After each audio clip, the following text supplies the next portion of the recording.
Hi good morning everyone, this is Abhi Thakur. Welcome to Abhi's academy 11-12। आज की इस वीडियो लेक्चर में हम class 12th political science question bank cover करने वाले हैं 2009 का। ये क्वेश्चन बैंक सीरीज का हमारा सबसे पहला वीडियो लेक्चर रहने वाला है। इस वीडियो लेक्चर में सिर्फ हम 2009 का क्वेश्चन डिस्कस करेंगे, ऑब्जेक्टिव पोर्शन का, सिर्फ ऑब्जेक्टिव पोर्शन कवर करेंगे। लेक्चर में आगे बढ़ने से पहले हमने प्रीवियस वीडियो लेक्चर तक बाकी सब्जेक्ट का भी क्वेश्चन बैंक कवर कर लिया है, जैसे history, Hindi, English, psychology, home science वगैरह वगैरह। आप प्लेलिस्ट मैंने बना करके रख दिया, आप जा करके वहां से चैनल पे देख सकते हैं अगर आपने अभी तक वीडियो लेक्चर नहीं देखा है तो। ठीक है, लेक्चर में आगे बढ़ते हैं। देखिए 2009 में जो सबसे पहला क्वेश्चन हमारा एग्जामिनेशन में आया था, in which year did the Indo China war take place.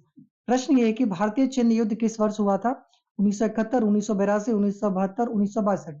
इसका सही उत्तर हमारा हो जाएगा 1962। ये मैंने इमेजेस वगैरह भी लगा करके रखा है ताकि आपको समझ में आ जाए, या फिर ये क्वेश्चन अगर किसी और ईयर रिपीट होता है, क्योंकि आपको पता है कि प्रीवियस ईयर तक का क्वेश्चन बार बार मतलब कि पुराने एग्जामिनेशन में जो हुआ 2009, 10, 11, 12, इनका ऑब्जेक्टिव क्वेश्चन बार बार रिपीट होता है। तो ये इमेज मैंने लगा करके रखा है ताकि अगर मैं बार बार क्वेश्चन रिपीट करूंगा तब आपको ध्यान आ जाए ये क्वेश्चन रिपीटेड है कि नहीं है। उस समय तक हमारे जो कंट्री के प्राइम मिनिस्टर थे, हमारे कंट्री के प्राइम मिनिस्टर उस समय में थे पंडित जवाहरलाल नेहरू जी। ठीक है, लेक्चर में आगे बढ़ते हैं। क्वेश्चन नंबर सेकंड हमारा प्रश्न संख्या 2 है, when did Jawaharlal Nehru passed away. प्रश्न है कि जवाहरलाल नेहरू का देहांत कब हुआ। जैसे कि आप सबको पता है कि हमारे पंडित जवाहरलाल नेहरू जी का 1962 मतलब 1962 के बाद डेथ हुआ था। और डेथ हुआ था हार्ट अटैक की वजह से। ठीक है, तो इनका सही उत्तर हमारा हो जाएगा 27 मई 1964, मतलब कि 27 ऑफ मई 1964। 27 मई 1964 ईस्वी को हमारे जवाहरलाल नेहरू जी का देहांत हो गया था। ठीक है, आपको जवाहरलाल नेहरू जी का डेट ऑफ बर्थ बताना है कि जवाहरलाल नेहरू जी का जन्म किस दिन हुआ था। और वीडियो लेक्चर में आगे बढ़ने से पहले और एक बात बता दूं कि मैंने क्वेश्चंस को हिंदी और इंग्लिश दोनों लैंग्वेज में प्रोवाइड करा है यहाँ पे, ताकि जो भी अलग अलग मीडियम के बच्चे, इंग्लिश मीडियम एवं हिंदी मीडियम के बच्चे जो भी हैं, तो आप अच्छे से पढ़ सकते हैं। मीडियम ऑफ कम्युनिकेशन में प्रॉब्लम नहीं है। ठीक है, मैंने हिंदी इंग्लिश दोनों मीडियम में बता रखा है, पढ़ा रखा है, तो आपको कोई प्रॉब्लम ना हो। फिर भी अगर आपको कोई प्रॉब्लम होता है तो आप क्वेश्चन जो हमारा कमेंट बॉक्स में टाइप करके क्वेश्चन पूछ सकते हैं। ठीक है, इन सभी क्वेश्चन को लिखने का कोई जरूरत नहीं है आपको, बार बार आपको वीडियो लेक्चर देखना है, पढ़ना है, क्योंकि बहुत सारा क्वेश्चन है। 2009 से लेकर के 2025 तक में बहुत सारा क्वेश्चन हो जाएगा, अप्रॉक्स 700-800 क्वेश्चन हो जाएगा ऑब्जेक्टिव। अगर आप लिखने के लिए बैठिएगा तो बहुत सारा टाइम कंज्यूम होगा, तो आपको वीडियो लेक्चर देखना है और ध्यान रखना है ऑप्शंस वगैरह का। बिलीव मी, एक बार आप पूरा 2009 से 2025 तक का सारा ऑब्जेक्टिव अच्छे से कर लीजिए।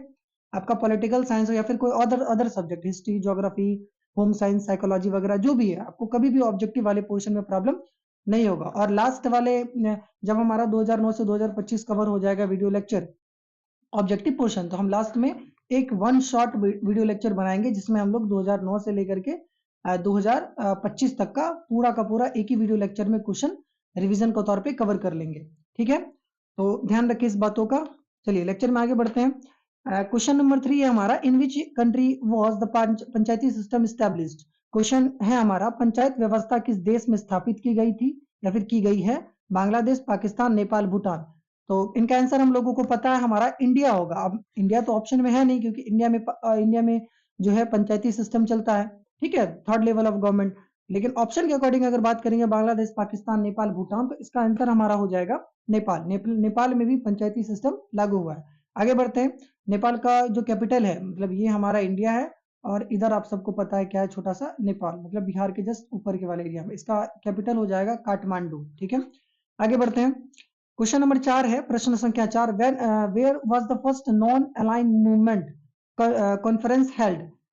इसका हिंदी में अनुवाद है कि पहला गुट निरपेक्ष सम्मेलन कहाँ हुआ। ऑप्शन हमारा न्यू दिल्ली, बेलगार्ड, कायरो, हवाना। कायरो हवाना तो सबसे पहले काट दीजिए आप, न्यू दिल्ली और बेलगार्ड में है कंफ्यूजन। अच्छा, उससे पहले ऑप्शन को सही टिक करने से पहले नॉन अलाइन मूवमेंट के बारे में थोड़ा बेसिक समझ लीजिए। देखिए शॉर्ट में बता देते हैं, 1945 में हमारा सेकंड वर्ल्ड वॉर खत्म हुआ था। उनके बाद क्या हुआ था, पूरा वर्ल्ड दो हिस्सों में बट गया था। एक हमारा ईस्टर्न ब्लॉक, वेस्टर्न ब्लॉक, और हमारा एक बन गया था हमारा ईस्टर्न ब्लॉक। ठीक है, ईस्टर्न ब्लॉक को हमारा रशिया लीड कर रहा था, मतलब जिसको उस समय में बोलते थे यूएसएसआर। और वेस्टर्न ब्लॉक को हमारा अमेरिका यूएसए लीड कर रहा था उस समय में, ठीक है।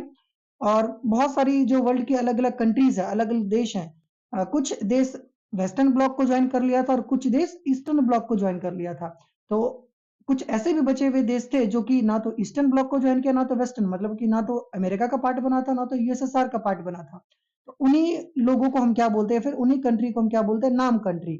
नॉन अलाइन मूवमेंट कि गुट निरपेक्ष सम्मेलन या फिर गुट निरपेक्ष कंट्री की हम क्या करेंगे, किसी भी गुट में ज्वाइन नहीं करेंगे। ओके, अभी हमारा प्रश्न है कि सबसे पहले जो नॉन अलाइनमेंट मूवमेंट है, नाम है, कहाँ पे हेल्ड हुआ था, कहाँ पे सम्मेलन किया गया था। इसका सही आंसर हो जाएगा हमारा बेलगार्ड। बेलगार्ड में सबसे पहले याद रखें इन सभी ऑप्शन को, सभी क्वेश्चन को, क्योंकि बार बार रिपीट होगा, इसलिए मैं कुछ बेसिक्स भी आपको क्लियर कर देता हूं। तो इनका आंसर हमारा हो जाएगा बेलगार्ड। बेलगार्ड में सबसे पहला non aligned movement conference held हुआ था, ठीक है। डेट भी पूछा जाता है। आगे बढ़ते हैं, एक मिनट। हाँ, तो नॉन अलाइनमेंट कंट्री में देखिए कौन कौन सा कंट्री था, 5 कंट्री मिल करके नॉन अलाइनमेंट मूवमेंट चालू किया था कि हम क्या करेंगे, ना तो अमेरिका वाला ब्लॉक ज्वाइन करेंगे ना तो रशिया वाला या फिर यूएसएसआर वाला ब्लॉक ज्वाइन करेंगे। इंडिया जिसको लीड कर रहे थे उस समय हमारे पंडित जवाहरलाल नेहरू जी। यूगोस्लाविया जिसको जोसेफ ब्रोज टीटो लीड कर रहे थे। इजिप्ट गमाल अब्दुल नसार लीड कर रहे थे। इंडोनेशिया सुकार्नो लीड कर रहे थे। और घाना क्वामे नुखुरमा। ये 5 अलग अलग कंट्री उनके लीडर है जो कि नाम मूवमेंट को क्या करते हैं, जन्म देते हैं, ठीक है। इनसे क्वेश्चन भी पूछा जाता है, सब्जेक्टिव क्वेश्चन भी 5 मार्क्स का भी पूछा जाता है क्वेश्चन। और ऑब्जेक्टिव सब्जेक्टिव जो है 2 मार्क्स का, वो भी क्वेश्चन पूछा जाता है, मतलब short and long question answer में, ठीक है। लेक्चर में आगे बढ़ते हैं। क्वेश्चन नंबर 5 हमारा है, in India achieved independence after a long struggle.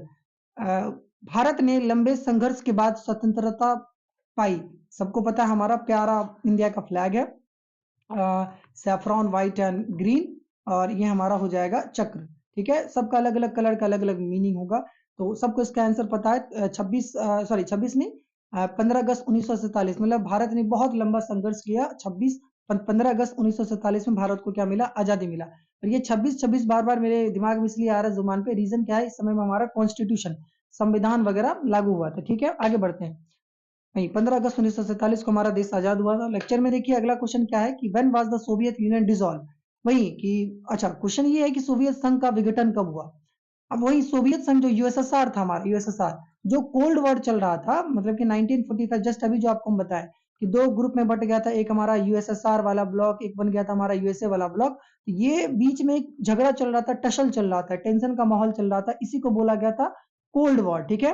और इसको हिंदी में हम बोलते हैं शीत युद्ध, ठीक है, शीत युद्ध बोलते हैं। तब ये खत्म कब हुआ था, तो 1945 में स्टार्ट हुआ था और जाकर के लास्ट लास्ट में 1992 के आसपास में कवर हुआ, खत्म हुआ था, ठीक है। जिस समय में क्या हुआ कि जब यूएसएसआर मतलब सोवियत यूनियन क्या हुआ, अलग अलग टुकड़ों में बट गया, डिवाइड हो गया, तब जाकर के हमारा क्या होता है, शीत युद्ध खत्म होता है।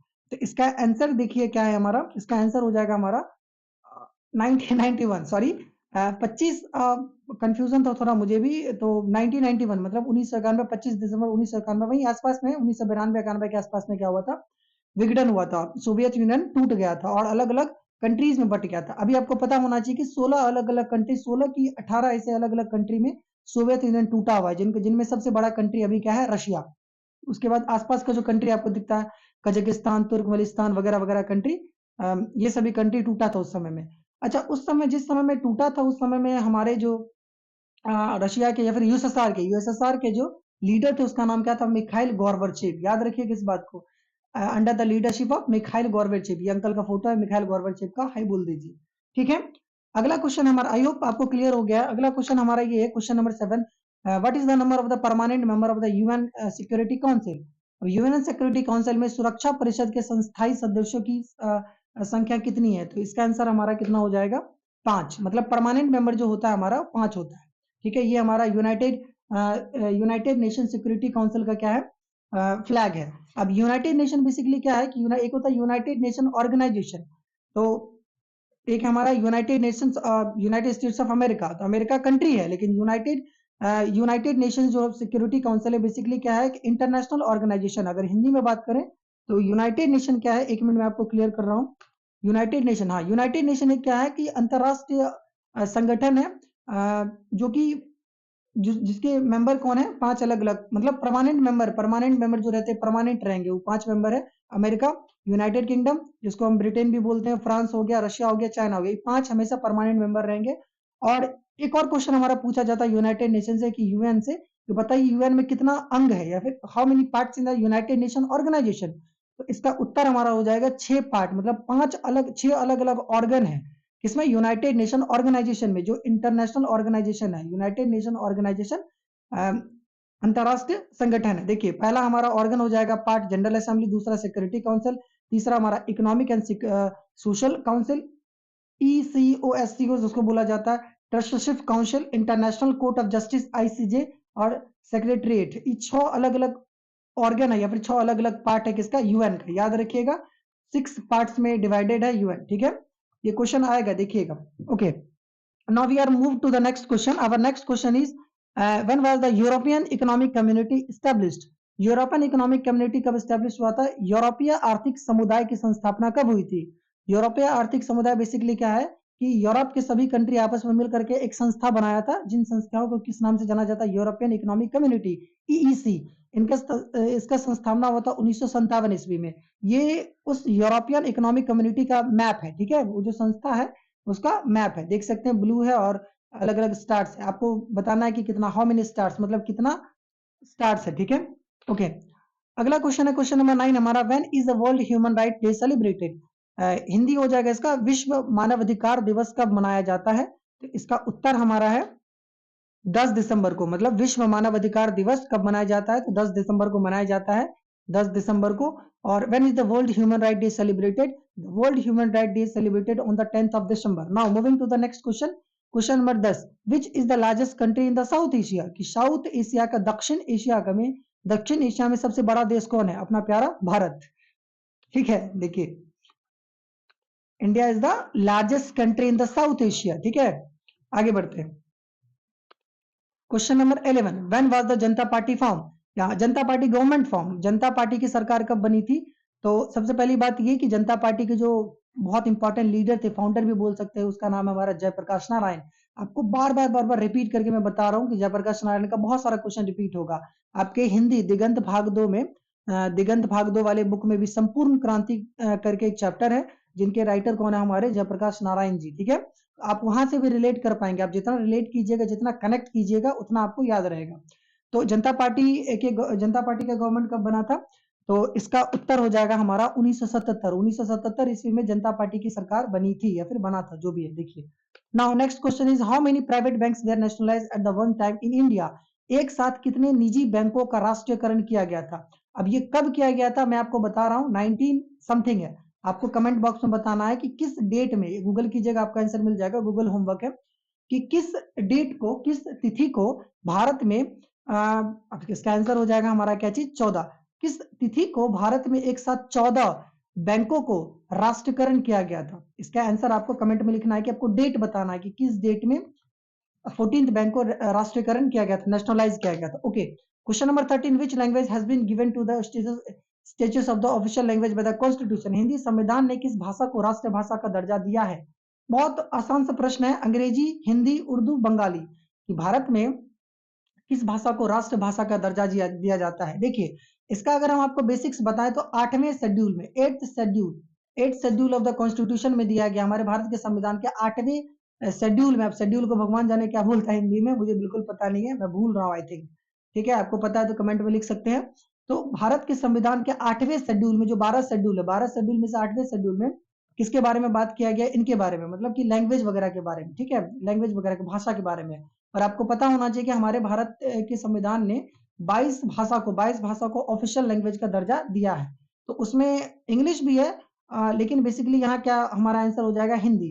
कामकाज के लिए हिंदी भाषा को क्या बोलते हैं, राजभाषा का दर्जा दिया जाता है। भारत का कोई खुद का कोई लैंग्वेज नहीं है। बहुत बच्चा बोलता है सर इंडिया का what is the language of India, मतलब भारत का खुद का लैंग्वेज क्या है? तो भारत का खुद का कोई भाषा नहीं है, बल्कि ऑफिशियल भाषा बोल सकते हैं, राज्य भाषा बोल सकते हैं, दर्जा मिला है उनको, ठीक है। इनके साथ साथ बस हिंदी को ही नहीं, बल्कि 22 अलग अलग लैंग्वेज वगैरह को भी दर्जा मिला है। बेसिकली हिंदी को और इंग्लिश को राजभाषा बोला जाता है, क्योंकि ऑफिशियल सरकारी कामकाज में हिंदी इंग्लिश का ही ज्यादा यूज होता है। हम आगे बढ़ते हैं। ओके, क्वेश्चन नंबर 14 है हमारा, शॉक थेरेपी क्या है? ये आपका जो है कोल्ड वार वाले टाइम से रिलेटेड है। आप इसको हम ज्यादा डिटेल में शॉक थेरेपी नहीं बताएंगे, बस याद रखना है कि शॉक थेरेपी कब अडॉप्ट किया गया था? 1991 में, मतलब 1991 में शॉक थेरेपी को अडॉप्ट किया गया था। नाउ अगला क्वेश्चन हमारा question number 15, who is the chief architecture handler of the Indian foreign policy? Bharat में विदेशी नीति के संचालक हैं। देखिए यहाँ बोला जा रहा है कि भारत में जो विदेश नीति होता है, मतलब कि बाहरी देश से किस तरह का रिलेशन रहेगा, किस तरह का हमको रिलेशन मेंटेन करना बाहरी देशों से, उनके जो चीफ आर्किटेक्ट है उनको डील करने वाले कौन होते हैं? बेसिकली किसी भी कंट्री का, हमारे इंडिया का बस बात करते हैं तो हमारा इंडिया का प्राइम मिनिस्टर क्या करेंगे, जो फॉरेन पॉलिसी होगा उसको डील करेंगे, मतलब कि भारत के विदेशी नीति के संचालक हमारे भारत के प्रधानमंत्री होंगे। यहाँ पे यशवंत सिन्हा, बीपी सिंह, इनमें से कोई नहीं। बेसिकली यशवंत सिंह, बीपी सिन्हा और मनमोहन सिंह एक समय में प्राइम मिनिस्टर थे, लेकिन करेंटली हमारा जो है ऑप्शन यहाँ पे होना चाहिए क्या चीज, कि प्राइम मिनिस्टर ऑफ इंडिया। ये तो एक समय में थे, निकल गए, तो यहाँ पे हमारा आंसर हो जाएगा नन ऑफ दीज, है ना। देखिए नन ऑफ दीज हमारा आंसर हो जाएगा। Foreign policy is mainly conducted by the prime minister and ministry of the external affairs by these valets as a fix rule. वही है कि फॉरेन फॉरेन मिनिस्टर या फिर भारतीय विदेश नीति को प्राइम मिनिस्टर और मिनिस्ट्री ऑफ एक्सटर्नल अफेयर्स, ठीक है, जिसको बोलते हैं आप लोग IFS, इंडियन फॉरेन सर्विस, वे सब क्या करते हैं, डील करते थे। इन सभी का नाम बिल्कुल नहीं होगा, नन ऑफ दीज होगा। हाँ, अगर यहाँ पे रहता कि प्राइम मिनिस्टर तो बिल्कुल हमारा ऑप्शन सही होता। Okay, moving to the next question, question number 16 हमारा, who was the first governor general of independent India? इस क्वेश्चन को थोड़ा डिटेल में बताते हैं, क्योंकि इस क्वेश्चन में मैंने जस्ट हिस्ट्री वाले वीडियो लेक्चर में आई थिंक, मुझे याद है कि 2012 वाला जो वीडियो लेक्चर है, लास्ट क्वेश्चन, उसी में मैंने इसमें मिस्टेक किया था। देखिए मिस्टेक, सब कुछ ठीक था, लेकिन मिस्टेक क्या है आपको मैं बता देता हूँ यहाँ पे, कि है क्या है कि आप गूगल करिएगा तो आपको पता क्या चलेगा कि हमारे भारत के first governor general, independent India के फर्स्ट गवर्नर जनरल कौन थे, इंडिपेंडेंट इंडिया के, ठीक है। तो इनका आंसर हमारा हो जाएगा ये लॉर्ड माउंटबेटन, लॉर्ड माउंटबेटन। और मैंने वहां पे आंसर आपको बताया था सी राजगोपालाचार्य, और अंकल का फोटो भी लगाए थे, मतलब सी राजगोपालाचार्य का फोटो भी लगाए थे, चश्मा वाला। तो आंसर गलत हो जाएगा। सी राजगोपालाचार्य बेसिकली क्या है, हमारे भारत के लास्ट गवर्नर जनरल है। Who is the last governor general of India? स्वतंत्र भारत के प्रथम गवर्नर जनरल पूछा जाएगा तो लॉर्ड माउंटबेटन लगाना है, वही लॉर्ड माउंटबेटन का फोटो है। लेकिन अगर पूछा जाएगा कि बताइए कि स्वतंत्र भारत की लास्ट अंतिम गवर्नर जनरल कौन है, तो वहां हमारा उत्तर हो जाएगा राजगोपालाचार्य। वापिस मैं आपको बता देता हूं, अगर सबसे पहला पूछा जाएगा प्रथम गवर्नर जनरल भारत के कौन है, तो लॉर्ड माउंटबेटन। अंतिम पूछा जाएगा तब हमको लगाना है सी राजगोपालाचार्य। आई होप जो कंफ्यूजन था मैंने क्लियर कर दिया, मैं आपको गलत बिल्कुल भी नहीं पढ़ाना चाह रहा हूं, वही मिस्टेक हो जाता है कभी। ओके, उसके लिए सॉरी। आगे बढ़ते हैं हम। क्वेश्चन नंबर 17 हमारा, who was the president of constituent assembly? संविधान सभा के अध्यक्ष कौन थे? हमारे डॉक्टर राजेंद्र प्रसाद जी, संविधान सभा के अध्यक्ष हमारे डॉक्टर राजेंद्र प्रसाद जी। और राजेंद्र प्रसाद जी से ये भी क्वेश्चन आता है, who was the first president of India, ठीक है। देखिएगा आपको ऑब्जेक्टिव आएगा, क्वेश्चन बिल्कुल आएगा। इनसे और भी, एक मिनट, हाँ, इनसे और भी क्वेश्चन आता है, जैसे कि बताइए कि संविधान सभा के आर्किटेक्ट कौन थे, संविधान सभा को जो है बनवाए वगैरह कौन थे, चीफ आर्किटेक्ट वगैरह कौन थे, तो हमारे उसका हो जाएगा डॉक्टर अंबेडकर साहब। आगे बढ़ते हैं, question number 18, who was the first president? आ गया ना वही क्वेश्चन, भारत के प्रथम राष्ट्रपति कौन है? तो राष्ट्रपति हमारा हो जाएंगे श्री राजेंद्र प्रसाद जी। ये फोटो है हमारे राजेंद्र प्रसाद जी के। आगे, the basic foundation of the Indian foreign policy is, देखिए भारतीय विदेशी नीति का आधार स्तंभ क्या है, मतलब भारतीय विदेशी नीति के अंदर में किन किन चीजों को इंक्लूड किया जाता है, मिलाया जाता है? विश्वास, विश्व शांति, शांति सह अस्तित्व, पंचशील, इनमें से सभी। बिल्कुल हमारे भारत की पॉलिसी में विश्व शांति का लॉजिक है कि भैया हम सब आदमी क्या रहेंगे, बराबर रहेंगे, और पूरा वर्ल्ड क्या रहेगा, पीस, मतलब शांति तौर तरीके से रहेगा। दूसरा, शांति सह अस्तित्व की पीसफुल कोएग्जिस्टेंस, हम लोग सब आदमी शांति पूर्वक मिलकर करेंगे। तीसरा हमारा पंचशील, पंचशील मतलब 5 प्रिंसिपल वगैरह भी अडॉप्ट कर दे। पंचशील क्या है हम आपको बताएंगे डिटेल में। तो बिल्कुल ऑल ऑफ दीज हो जाएगा हमारा उत्तर, कि भारत के विदेशी नीति में ये सभी चीज इंक्लूडेड है, विश्व शांति, शांति सह अस्तित्व, पंचशील, इनमें से सभी। क्वेश्चन नंबर 20 हमारा, who was the election commissioner of India, sorry when, माफ कीजिएगा, when was the election commission of India established? Bharat में चुनाव आयोग का गठन कब हुआ?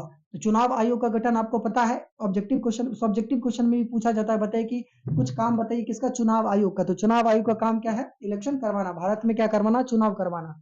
तो इनका जो है गठन हुआ था जनवरी में 1950 में। आगे बढ़ते हैं। हाँ, when, sorry, which political party was in power when the emergency was declared in 1975?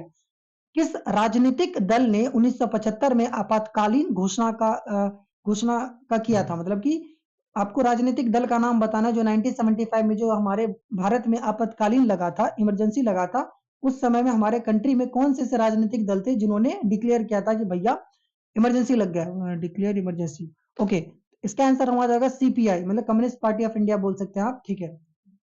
Power in power में, हाँ ठीक है, पावर में कौन था इसे? सीपीआई, जनसंघ नहीं था, अकाली दल, डीएमके नहीं, ठीक है, आंसर है सीपीआई होगा। और ये हमारी जो है भारत की सबसे पहली women prime minister of India Shrimati Indira Gandhi ji. Now question number 22, who is the chairman of the planning commission of India? Bharat योजना आयोग के अध्यक्ष कौन है? देखिए, अब इनको बताने से पहले कुछ समझिए मेरे बात को। देखिए, नीति आयोग जो यहाँ वर्ड लिया गया है, नीति आयोग, पहले इसको प्लानिंग कमीशन बोला जाता था, प्लानिंग कमीशन, लेकिन प्लानिंग कमीशन का नाम बदल करके नीति आयोग रखा गया, ठीक है। जिसमें 5-5 साल का क्या होता है कि प्लानिंग किया जाता है कि इस 5 साल में सरकार किस चीज पे ज्यादा फोकस करेगी, वही सब बात, ठीक है।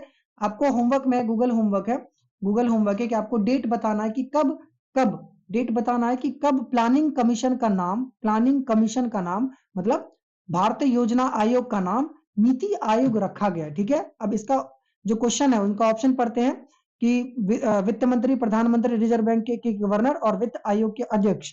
तो इनका उत्तर हमारा हो जाएगा प्राइम मिनिस्टर, ठीक है। Who is the chairman of the planning commission of India? The prime minister is the chairman of the planning commission of India.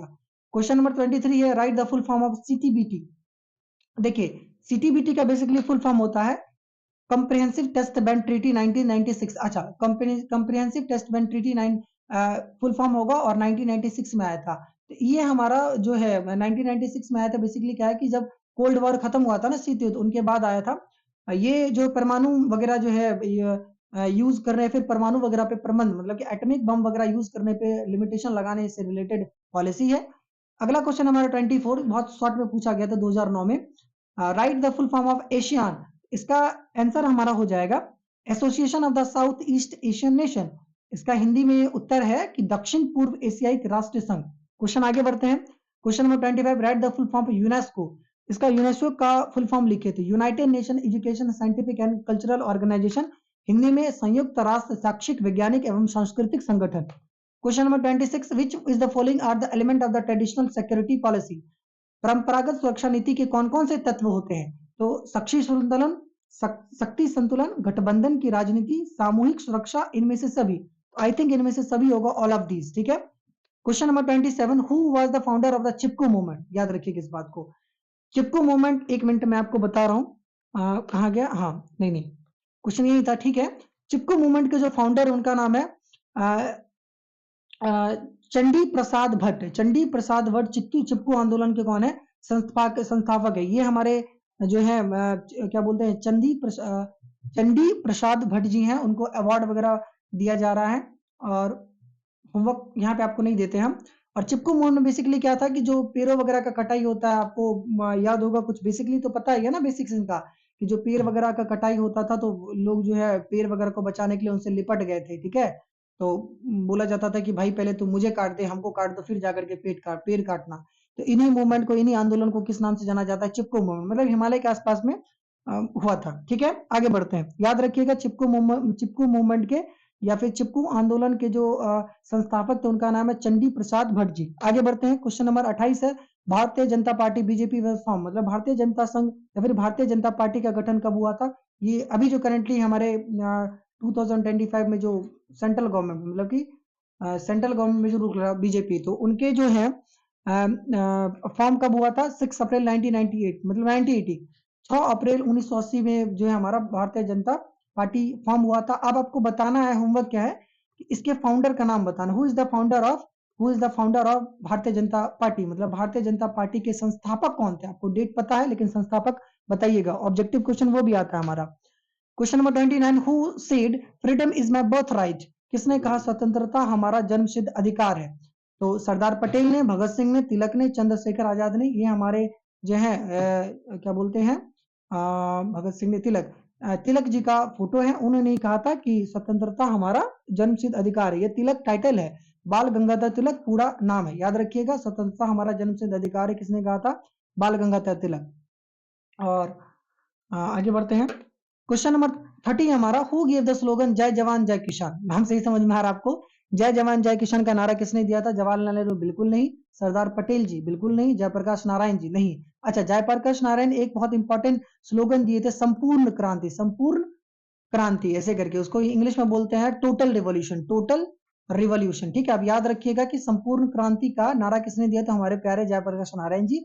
लेकिन ये जो प्रश्न है जय जवान जय किसान, इसका नारा किसने दिया था? लाल बहादुर शास्त्री जी। ये हमारे शास्त्री जी के फुटे हैं, बहुत उम्दा क्वालिटी के प्राइम मिनिस्टर थे, बहुत अच्छे प्राइम मिनिस्टर थे। Okay, we are moving to the question number, Lal Bahadur Shastri, we are moving to the question number 31। What was the duration of the first 5 year plan? प्रथम पंचवर्षीय योजना की अवधि क्या थी?